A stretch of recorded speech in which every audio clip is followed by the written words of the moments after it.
Alors la manifestation d'aujourd'hui s'inscrit évidemment dans la promotion des métiers de l'industrie et la mise en contact des potentiels recrutements, des jeunes, des moins jeunes, des gens qui souhaitent intégrer des métiers industriels.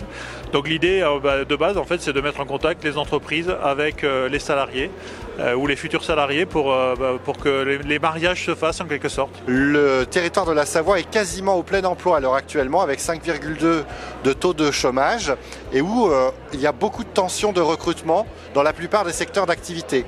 L'industrie ne fait pas exception malheureusement à cette réalité-là, puisqu'il y a presque 5000 offres d'emploi à pourvoir chaque année collectées par Pôle emploi dans le secteur de l'industrie pour 2000 demandeurs d'emploi. Donc l'enjeu pour réduire ces tensions de recrutement, c'est vraiment de valoriser les métiers, d'amener des publics à les découvrir en entreprise et puis de développer les formations pour les aider à concrétiser et à avoir de belles perspectives de carrière dans le secteur de l'industrie.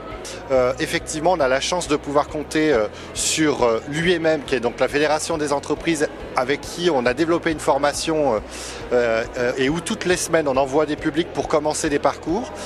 Et puis on a des entreprises phares en Savoie comme Trimet qui jouent le jeu à plein de recruter des gens sans CV sur leurs habiletés qu'on a testé préalablement et ça de façon récurrente à plusieurs moments dans l'année. Alors effectivement, nous on utilise dans nos phases de recrutement, notamment pour des postes d'opérateurs de production, une technique qui s'appelle la méthode MRS, donc mise en situation réelle, qui nous permet en fait de recruter quasiment sans CV. Donc on n'est pas regardant sur l'expérience, on n'est pas regardant sur les diplômes et les formations, puisqu'en fait c'est une technique qui est ouverte à tous et qui permet en fait de se mettre en situation réelle, et c'est basé sur des résultats et des tests derrière qui font que vous rentrez dans le processus de recrutement chez nous. Notre gros challenge aujourd'hui et pour demain, ça va être effectivement d'attirer les talents et derrière de fidéliser les salariés. Donc c'est pas tant le domaine en soi de l'industrie qui peut freiner, mais je pense que c'est peut-être plutôt le fait de venir s'implanter dans les montagnes. C'est la 12e édition de la semaine de l'industrie.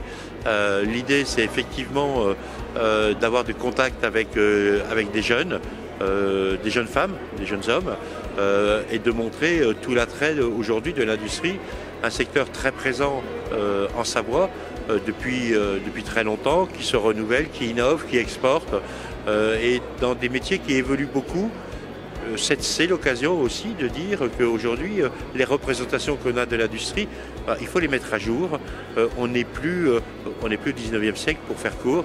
On est vraiment dans un monde nouveau, un monde d'innovation, un monde de responsabilité sociale et environnementale, avec des industries qui innovent beaucoup et qui recrutent beaucoup. Alors en Savoie comme ailleurs, je pense que depuis maintenant quelques années, la communication sur l'industrie s'améliore, l'image de l'industrie s'améliore. On a fait beaucoup d'efforts pour dépoussiérer une image qui était pas très bonne. L'industrie, ce sont des métiers d'abord bien rémunérés, ce sont des métiers intéressants, on gère souvent des projets, donc ça attire beaucoup les jeunes. Et puis surtout, ce qu'il faut aussi dire, c'est que l'industrie, c'est au cœur de la transition écologique. La transition écologique, c'est principalement un problème d'énergie, et l'énergie, ça nécessite de l'industrie. Donc voilà, donc c'est aussi un moyen de servir la transition écologique demain, de travailler dans l'industrie. Donc je crois qu'on coche toutes les cases de travail intéressant et impliquant pour les jeunes et les moins jeunes, parce qu'il n'y a pas que les jeunes qu'on accueille, on accueille tout le monde.